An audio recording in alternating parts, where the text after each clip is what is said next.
Good morning student. आज हम Bihar board class 10वीं के एक और काव्य खंड का अध्ययन करेंगे जो लौट कर आऊँगा फिर जीवनानंद दास के द्वारा लिखा गया है। इस पाठ की पूरी जानकारी के लिए आप सब अपने सामने बुक रखकर मेरे साथ अध्ययन में बने रहें। प्रिय विद्यार्थियों, तो चलिए सबसे पहले हम लेखक परिचय के बारे में जान लेते हैं। लौट कर आऊँगा फिर, इनका जो लेखक हैं वो जीवनानंद दास हैं। लौट कर आऊँगा फिर का जो लेखक हैं वो कौन है? तो जीवनानंद दास हैं। इनका जन्म 17 फरवरी 1899 ईस्वी में बारिशाल बांग्लादेश में हुआ था। इनका जो जन्म हुआ था वो 17 फरवरी 1899 ईस्वी में बारिशाल बांग्लादेश में हुआ था। इनकी मृत्यु 22 अक्टूबर 1954 ईस्वी में मर्मांतक दुर्घटना में हुआ था। यानी कि जो इनका मृत्यु हुआ था वो एक दुर्घटना में हो गया था। कब? तो 22 अक्टूबर 1954 ईस्वी को। रविंद्रनाथ टैगोर के बांग्ला साहित्य के विकास में जितने लोगों का योगदान है उनमें से सबसे बड़े स्थान जीवनानंद दास का है। उन्होंने बंगाल के जीवन में रच बस कर जड़ों को पहचाना और उसे अपनी कविता में स्वर दिया। कहने का मतलब है कि जो रविंद्रनाथ टैगोर का बांग्ला साहित्य था न, उसमें जितने लोगों का योगदान है, यानी कि उसको विकास करवाने में जितने लोगों का योगदान है, उन योगदानों में से सबसे ऊंचा योगदान जीवनानंद दास का है। इनकी जो प्रमुख रचनाएं हैं वो झारा पालक, धूसर पांडुलिपि, वनलता सेन, महापृथ्वी, सताटी तरार, तिमिर, जीवनानंद दासेर कविता, रूपसी बांग्ला, बेला अलबेला, कालबेला, मन विहंगम, आलोक पृथ्वी इत्यादि है। उनके निधन के बाद लगभग 100 कहानियाँ तथा 13 उपन्यास प्रकाशित किए गए। कहने का मतलब है कि उनके मृत्यु के बाद 100 कहानियाँ तथा 13 उपन्यास प्रकाशित किए गए। अब हम इनके कविता परिचय को जान लेते हैं। प्रस्तुत कविता लौट कर आऊँगा फिर कवि प्रयाग शुक्ल द्वारा भाषांतरित जीवनानंद दास का कविता है। इसमें कवि का अपना मातृभूमि तथा परिवेश का उत्कट प्रेम अभिव्यक्त है, यानी उत्कृष्ट प्रेम अभिव्यक्त है।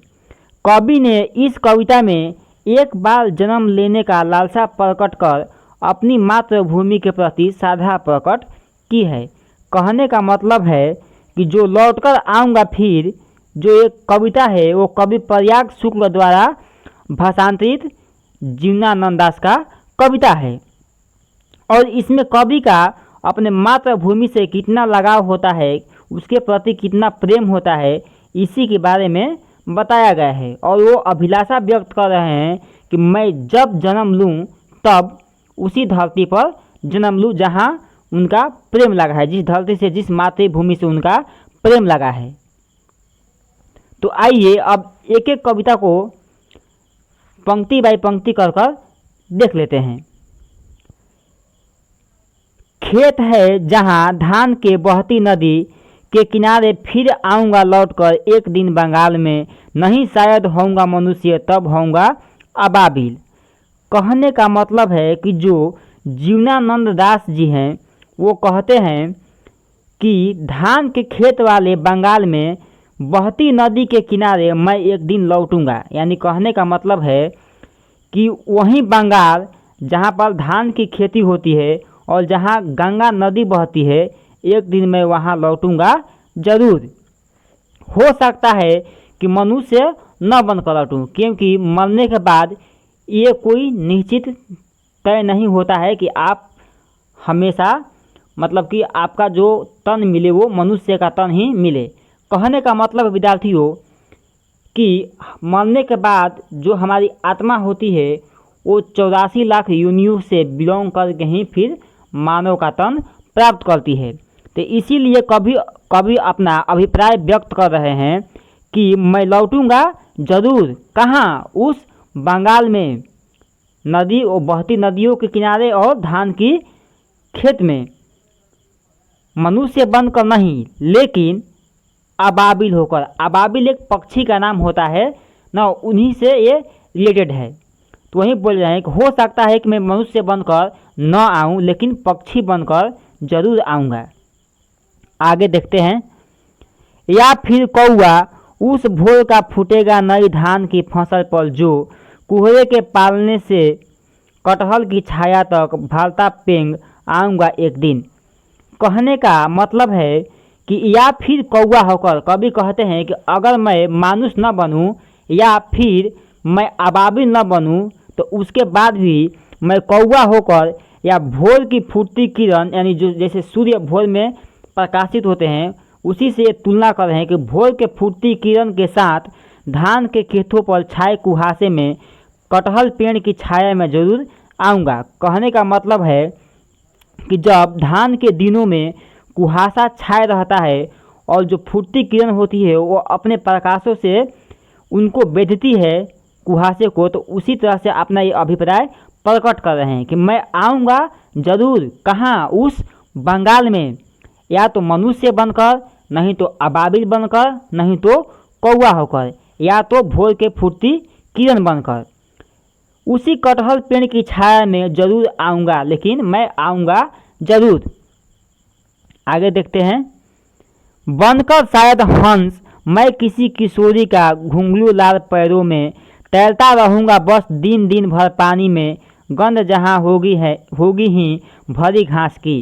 कहने का मतलब है कि किसी किशोरी का हंस बनकर या घुंघरू जैसे लाल लाल पैरों में दिन दिन भर हरी घास की गंध वाली पानी में तैरता रहूँगा। कहने का मतलब है कि मैं आऊँगा ज़रूर, या तो किसी किशोरी के यहाँ आऊँगा यानी बालिका के घर आऊँगा, वो भी कैसे? हंस बनकर, जो घुंघरू जैसे लाल लाल, जो हंस का जो पैर होता है वो ना लाल ही होता है।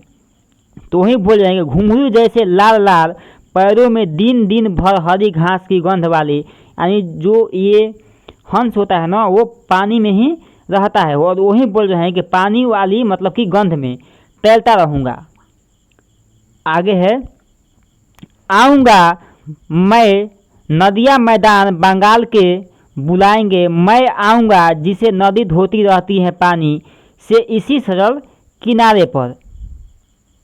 कहने का मतलब है कि बंगाल की मचलती नदियाँ या बंगाल के हरे भरे मैदान जिसे नदियाँ धोती है, जो बंगाल का हरे भरे मैदान है उसको नदियाँ क्या करती है? हमेशा अपने जल स्त्रोत से वो धोती रहती है। तो वहीं बोल रहे हैं कि आऊँगा मैं ज़रूर उस मचलती नदियाँ या बंगाल के हरे भरे मैदान जिसे नदियाँ धोती है, और बुलाएंगे और मैं आऊँगा। मतलब वो बुलाएंगे, कौन बुलाएंगे? नदियाँ बुलाएगी और वो बंगाल के हरे भरे घास के मैदान बुलाएंगे, तो मैं जाऊँगा ज़रूर, यानी आऊँगा उन्हीं सरल नदियों के तट पर, उन्हीं नदियों के तट पर, उन्हीं हरे भरे घासों के मैदान पर। चलिए आगे देखते हैं।